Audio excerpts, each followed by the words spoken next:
Our lovely patient, who's 53 years old, is 10 days out from a modified float abdominoplasty with repair of her umbilical hernia and a massive repair of her rectus diastasis. She comes in today and she's very graciously agreed to share some of her thoughts and feelings about how she's doing so far. I feel fantastic. I feel like myself, which I haven't felt in 20 years. Yeah. I just feel connected. So I feel like I have control over my abs, right? Which is that's awesome. They were really quite pulled apart. So that's the medical term is rectus diastasis. But when you and I would look at your pictures of how you looked before, it looked like you were pregnant. Yes. And is that what people would say to you?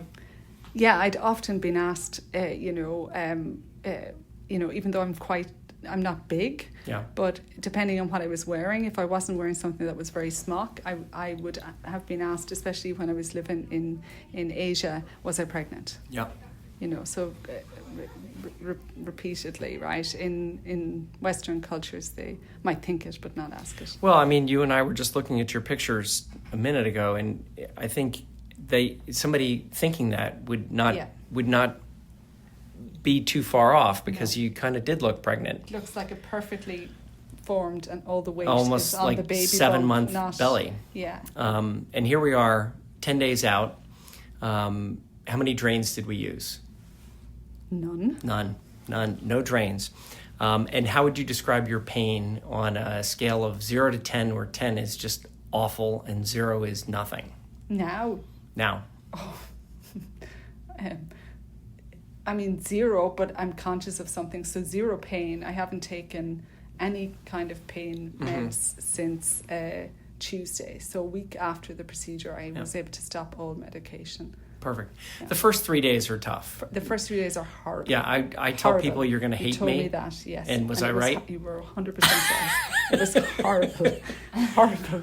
But it's self-limited. But then it passes almost like a light switch, right? Yeah, I like that. Yeah, you go from horrible, it's not gradual, to being, day 4 is you're very good. Turn the corner. Yeah, you turn a corner, and then you see progress, and then it just becomes very rapid progress. And I tell everyone that by week 1, you should be back to 25%, and then by a month, you should be at 100%. So here you are, about a third of the way into that. Do you feel that you're about 30% recovered?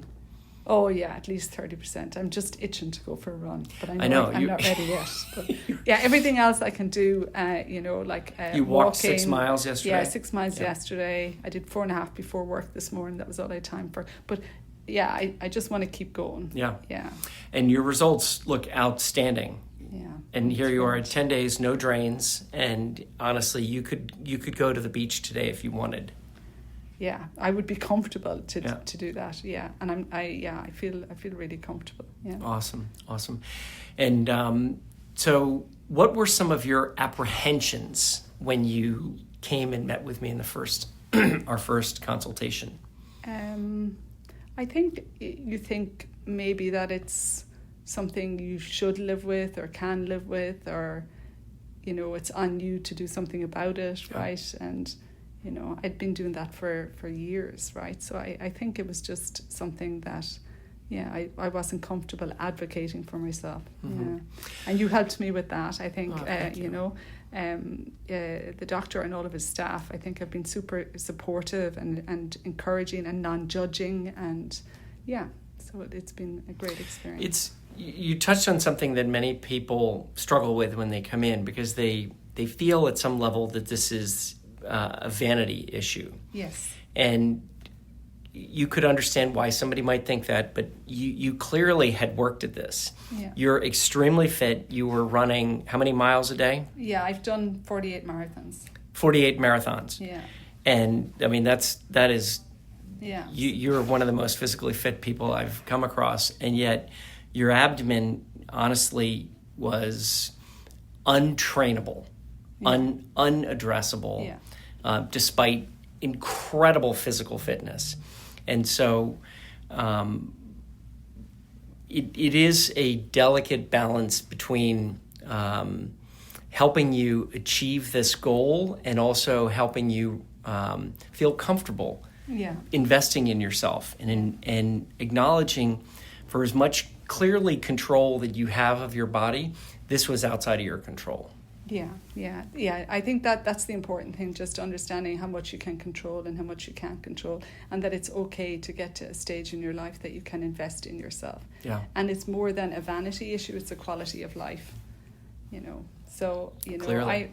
the doctor can see me here. I'm not a makeup person. I'm not a very vain person. Yeah.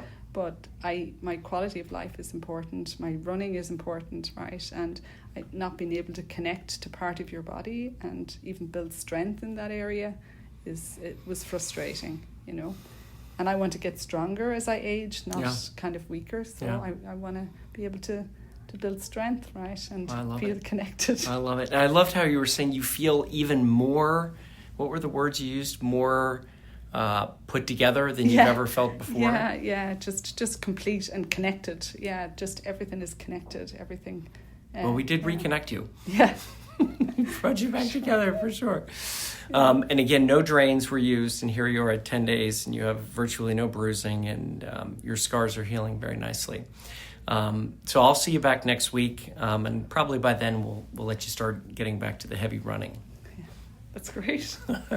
Well, thank you for sharing. The last question I always like to ask, if you were to meet another Olympic runner or long-distance marathon runner who was struggling with the same thing that you were, is this something that you would recommend to them? I would highly recommend it. Go talk to the doctor. Just have a conversation, right? And, and go through your history and what's important to you as an individual, and the doctor will see you as an individual and won't compare you to anybody else, just you. So I would highly recommend having an individual conversation. Well, thank you. It's very kind of you to share that. Yeah. So I think you really did that for me. Yeah. Well, my pleasure.